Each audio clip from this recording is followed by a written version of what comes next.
The Highnelly is a much-loved bicycle from the past that has fallen on hard times.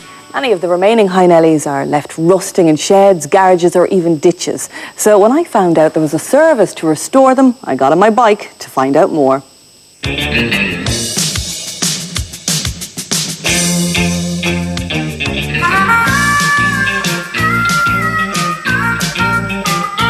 Now, Marty, you are really onto a good thing here. Not only do you have a fantastic website address, Highnelly.ie, but you've also managed to corner a niche market. Yeah, I mean, sometimes I think maybe the simplest things in the world are just staring you in the face. Maybe that's the way sometimes people don't think.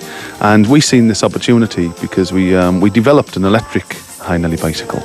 And we realised then that you couldn't get the parts for the one bicycle that's in absolute abundance all over the country, in literally hundreds of thousands of bikes sitting idle in the country with nobody to provide the parts or the professionalism to redo these bikes. So Marty, who's originally from Raleigh in County Meath, set about learning everything there is to know about Highnellys and found out that even a bike that is this badly rusted is still salvageable. BSA, the British Small Arms Company, developed the bicycle because they were ordered to, basically, before the First World War. They developed the bicycle with what they had, and because they built rifles, basically, the steel that they used for the gun muzzles, which is effectively indestructible, these bikes were built out of, and still to this day the same spec of steel is there.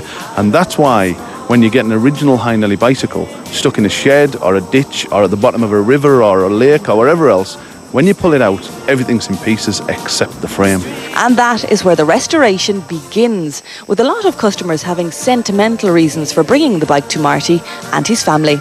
People normally bring bicycles to us, not because they want a bicycle, but because this piece of real historical nostalgia that the great-grandfather maybe needed to actually survive.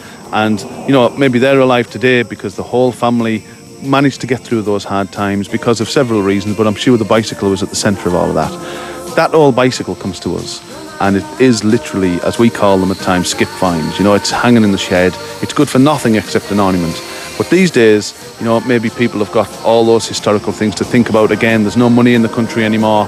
So, all those old-fashioned thoughts come back again. Well, I feel like an old hobo on sad, lonesome and blue. I was fair as a summer day.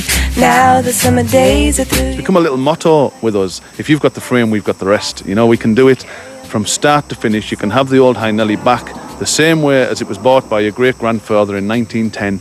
If you fancy doing it yourself, a refurb kit from Highnelly.ie will cost around €200. But if you want to hand the bike over for a high-end finish, the price rises depending on what's required.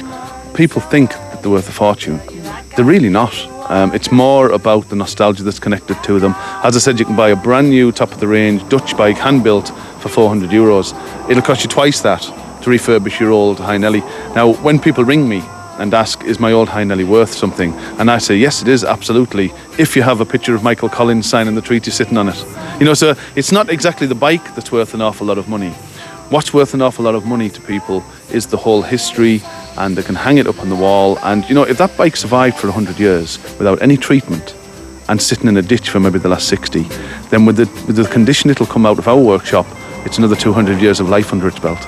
And so the enduring tale of the Highnelly continues. Sometimes I feel